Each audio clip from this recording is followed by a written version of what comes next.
Only life, health talk, প্রকৃতির cure, feel the life. এটা বলা হয় যে আমাদের ঘাড় হলো আমাদের শরীরের জিপিএস। মানে ঘাড়ের সঙ্গে মস্তিষ্কের এই যে কানেকশনটা, এটা কিভাবে মেনটেন হয়? একেবারেই এটা খুব একটা খুব কমপ্লিকেটেড কমপ্লেক্স ফেনোমেনন আমরা বলি যে যদি ঘাড় যেখান থেকে আমাদের মানে যেখান থেকে অ্যাকচুয়ালি নিউরোমাস্কুলার কানেকশনস গুলো ব্রেনের সাথে আছে এবং ওখানে একটা সেন্সরি নার্ভস বলে আমাদের একটা সিস্টেম থাকে যে একটা বার্তা পাঠায়। আমরা যদি কখনো যে পশ্চারে আছি যেমন বসে আছি, আমি যদি চোখও বন্ধ করে রাখি যে আমি বুঝতে পারছি আমি বসে আছি, আমি যখন দাঁড়াচ্ছি সেটাও বুঝতে পারছি আমি দাঁড়িয়ে আছি। কিন্তু এই যে বোঝাটা, এই যে সেন্সরি মেকানিজমটা, এটা নষ্ট হয়ে যায়। হঠাৎ মাথা ঘুরছে, কিংবা পাশ ফিরতে গেলে হঠাৎ করে যেন মাথাটা ঘুরে গেল, কিংবা একটু উঁচু জায়গা থেকে আপনি কিছু একটা পারতে গেলেন, দেখলো হট করে মাথাটা ঘুরে যাচ্ছে।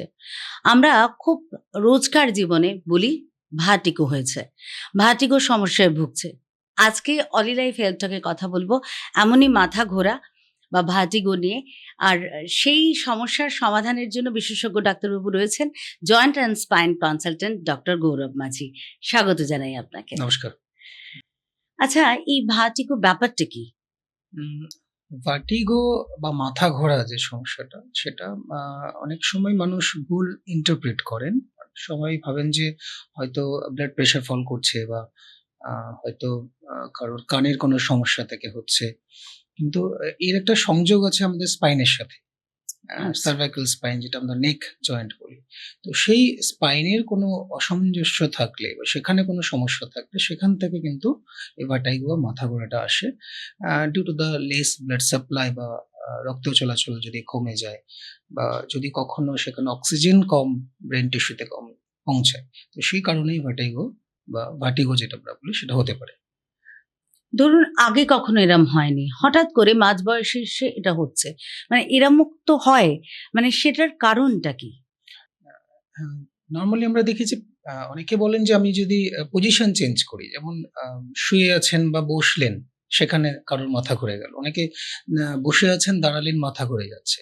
যে পজিশন চেঞ্জ করার জন্য বা আমি একটা পশ্চারে ছিলাম অন্য পশ্চারে যখন যাচ্ছি, তখন যে ভার্টিগোটা হচ্ছে বা মাথা ঘুরে যাচ্ছে, এটা কিন্তু আমাদের জয়েন্টের একটা সেন্সর থাকে।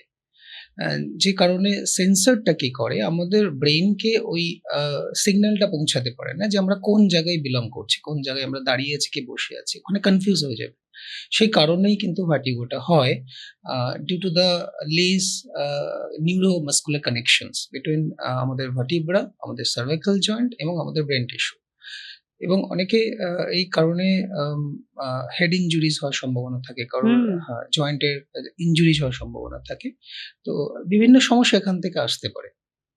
দীর্ঘক্ষণ এখন আমরা ল্যাপটপে চোখ রাখছি, বিভিন্ন সময় দীর্ঘক্ষণ বসে হয়তো মুভি দেখছি, কিংবা সিরিয়াস কাজ করছি। আমরা এখন ভিডিও কলে আফটার কোভিড মিটিং করছি। এই যে দীর্ঘক্ষণ বসে থাকা বা স্ক্রিনে চোখ রাখা, এগুলো কি কোনো কারণ হতে পারে?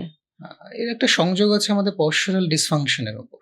মানে আমরা ডেইলি অ্যাক্টিভিটিসটা যদি আমরা বলি, ডেইলি বেসিসে আমরা অনেকক্ষণ কাজ করছি যে ল্যাপটপের সামনে ঘাড় ঝুঁকিয়ে রাখছি। কেউ ইভেন স্টুডেন্টসরা আজকে অনেকক্ষণ যে স্টাডি করে, তাদেরও অনেক সময় প্রবলেমটা হয় সার্ভাইকোজেনিক ভার্টিগো যেটা আমরা বলছি, মাথা ঘোরাটা। তো অনেকক্ষণ ঘাড়টাকে ঝুঁকিয়ে রাখার জন্য আমাদের সার্ভাইকাল জয়েন্ট যেটা আছে, সেই মেরুদণ্ডের নরমাল যে কার্ভেচার সেটা লস হয়ে যায়।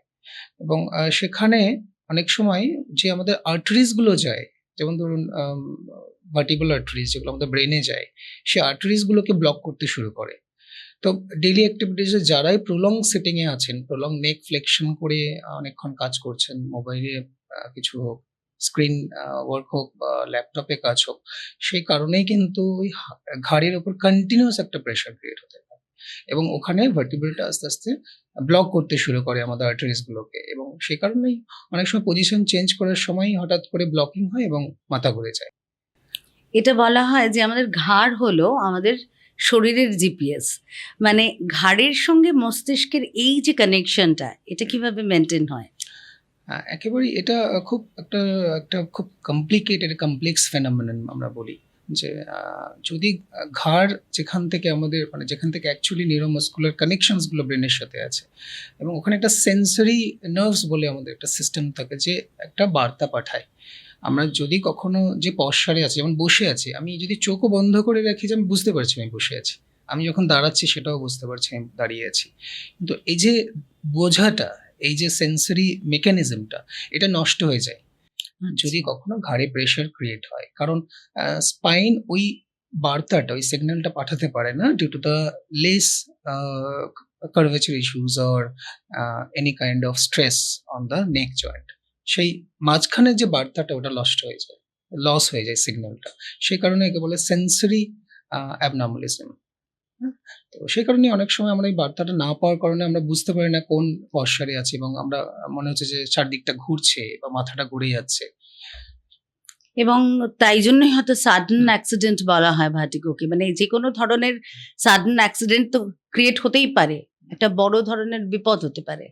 একেবারেই এবং ভার্টিগো বা মাথা ঘোরাটা কিন্তু আমরা ওপরে আমরা রাখি, because it is more dangerous than any kind of musculoskeletal pain বা জয়েন্ট পেইন। কারণ হচ্ছে যখন আমাদের কোথাও ব্যথা হচ্ছে বা ধরুন আমরা ঘাড়ে ব্যথা হচ্ছে বা কোমরে ব্যথা হচ্ছে, সেটা তো আমরা সেন্স করতে পারছি, আমরা বুঝতে পারছি।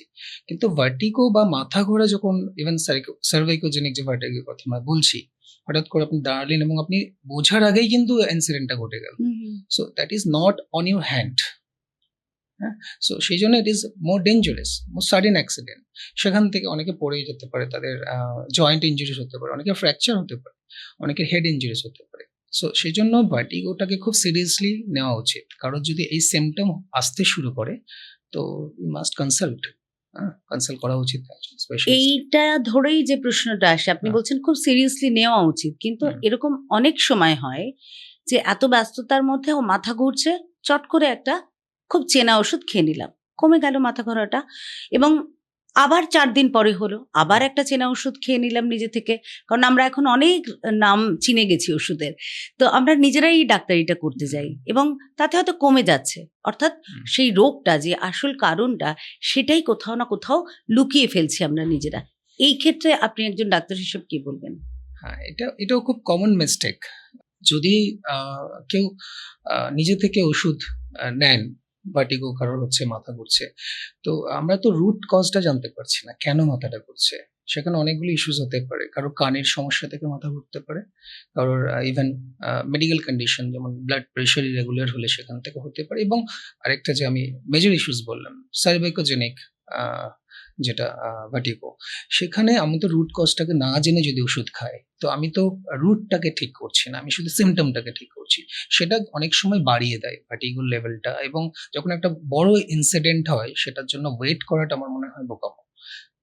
তো বেটার হয় যে আপনি কাছাকাছি কোনো ভালো একজন ডক্টরকে কনসাল্ট করুন আপনার প্রবলেমটাকে, যাতে আপনার রুট কজটাকে বের করা যায় যে কেন হচ্ছে ভার্টিগোটা। তখনই আপনি ওনার কনসালটেন্ট অনুযায়ী ওষুধটা খান। ফিজিওথেরাপি কি এক্ষেত্রে কোনো হেল্প করতে পারে? অবশ্যই। ফিজিওথেরাপি আমি যেটা রেকমেন্ড করব, বিভিন্ন এক্সারসাইজেস আছে যেটা ভার্টিগোকে কম রাখতে পারে। ঘাড়ের স্ট্রেংথটাকে বেটার রাখা যায়, কার্ভেচারকে আবার বেটার করা যেতে পারে। সেইজন্য সেরকম কিছু পশ্চাল টেকনিকস আছে, যে কমন মানুষ যারা সাধারণ মানুষ আছে তারা যদি বাড়িতে কিছু নরমাল কিছু টেকনিকস আছে সেগুলো একটু যদি ফলো করেন ডেইলি বেসিসে, রোজ, তার জন্য বেশি সময় লাগে না। 15 মিনিটস যদি আপনি সময় বের করতে পারেন আপনার কাজের মাঝখানে, আর্লি মর্নিং হোক বা রাতে কাজ থেকে ফিরে হোক, তো সেই 15 মিনিটসই কিন্তু আপনার ঘাড়কে খুব ভালো রাখতে পারে, যেটা আপনি ভবিষ্যতে ভার্টিগো থেকে আপনি প্রিভেনশন করতে পারেন। কিছু এক্সারসাইজেস অবভিয়াসলি আছে, সেখানে এক্সারসাইজ করলে আপনার মাসলস অনেক ভালো থাকবে, ব্লাড ফ্লো গুলো বেটার হবে, যেটা আপনার টিস্যুস গুলোকে ভালো রাখে, ব্রেন টিস্যুস গুলোকে প্রপার অক্সিজেন সাপ্লাই করে। তো সেজন্য আমি বলবো যে physiotherapy is a good option obviously. ধরুন ডাক্তারবাবু, আমরা কোথাও বেড়াতে গেছি, হঠাৎ করে এরকম মাথাটা ঘুরে গেল বা মাথা ঘোরা শুরু হলো, আশেপাশে কোনো ডাক্তারবাবু নেই, আশেপাশে কোনো এরকম সুযোগ নেই, কোনো নার্সিংহোম, হাসপাতাল বা এরকম চিকিৎসা কেন্দ্র, সেক্ষেত্রে হোটেলে বসে কি ম্যানেজমেন্ট করা যেতে পারে সুস্থ হওয়ার জন্য? হ্যাঁ, এটা একটা ইন্টারেস্টিং কোয়েশ্চেন। অনেকেই এটাতে ফেস করতেই পারেন। তো এটা ইমার্জেন্সি যদি কিছু আ মানে সলিউশনস থাকে তার মধ্যে নাম্বার 1 হচ্ছে যদি মাথাটা খুব বেশি ঘোরে, কোথাও বাইরে গেছেন সেখানে কোনো আ কনসালটেন্ট বা ডক্টরসকে পাচ্ছেন না। তো ১ম হচ্ছে ঘাড়টাকে স্টেবিলাইজ করতে হবে আপনাকে। কারণ ঘাড়ের বেশি মুভমেন্টে কিন্তু মাথা বেশি ঘুরবে। তো ঘাড়টাকে আচ্ছা। আপনি যতটা পারবেন একটু স্টেবিলাইজ করার চেষ্টা করুন। মানে চুপ করে একটু বসে থাকুন বা আপনি একটা জায়গায় স্থির হয়ে যান। বেশি মুভমেন্ট করলেই ঘাড়টা কিন্তু ঘুরতে পারে বেশি।